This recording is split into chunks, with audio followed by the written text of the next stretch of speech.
just celebrated your birthday. Yes po. Oo, paano ka nag-celebrate? We went to Pampanga po. Kay Father Joel. Doon ko po actually sinelebrate yung birthday ko by giving food sa Oh. sa mga bata. Kasama mo, Chloe and your friends? Yes po. What about your siblings? Ay, yes po. Kasama ko din Talaga? po sila. Yes po. How was it? It was fun. Ayan. Bagong, Ito yung mga photos. yeah, I think bagong experience din po para sa kanila, yung ganun. Kumusta ang relasyon mo sa mga kapatid? Yeah, we're good po. Actually, Nakakatuwa. not to, Tito Boy, not to magbuhat ng bangko. Oo. Pero it was always been me na Yeah. nag-i-encourage. Even if he really didn't want to at the time that it was super crazy and talagang like maingay and stuff. I have always been the one to encourage him na, Ma, if you don't want to the other parts of your family, at least your siblings, I believe you. Yeah, yes. Oo. Oh, thank you. Ilang minuto pa lamang tayo nag-uusap. But you're the type who would do that. Oh, thank you po, yeah. Totoo yun. I get that vibe.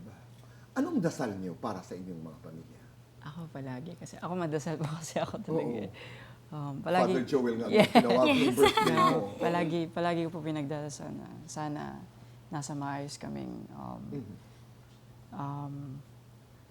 maayos kaming lugar palagi, safe palagi, and healthy para mas magampanan po namin yung kung ano yung binigay ni Lord sa amin and ma-share po namin sa mga totoong nangangailangan.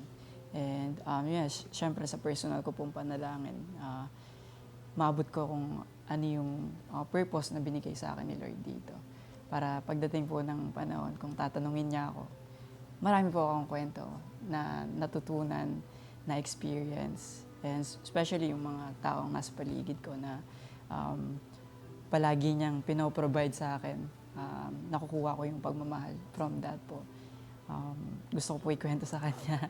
And actually, share sa mga kapatid ko yung kung ano yung meron po ako ngayon. Kung ano yung natutunan ko, naging experience ko, gusto ko ma-experience din nila.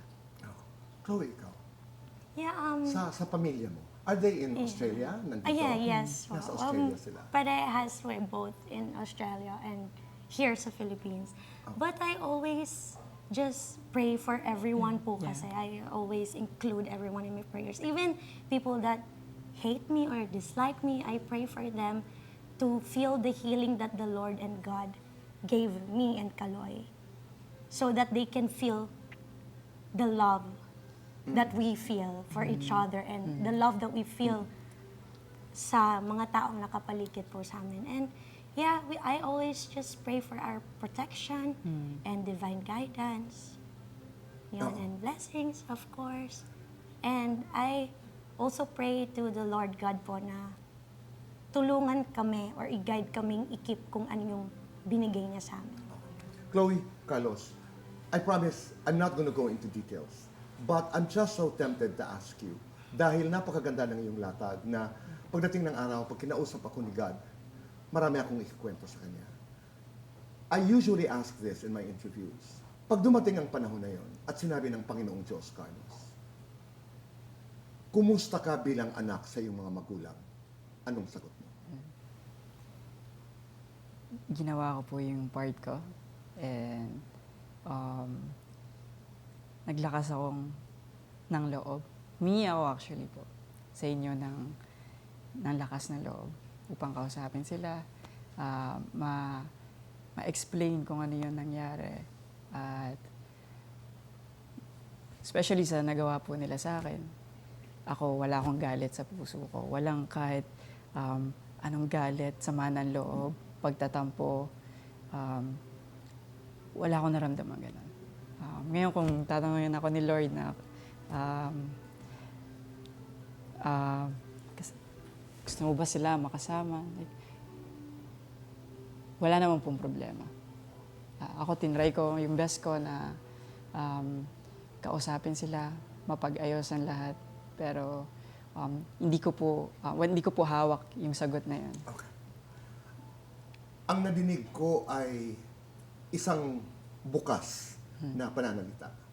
Mahaba pang lalakbay. Pero napakaganda ng latag mo. I think it is with openness, it is with love, and it is with forgiveness.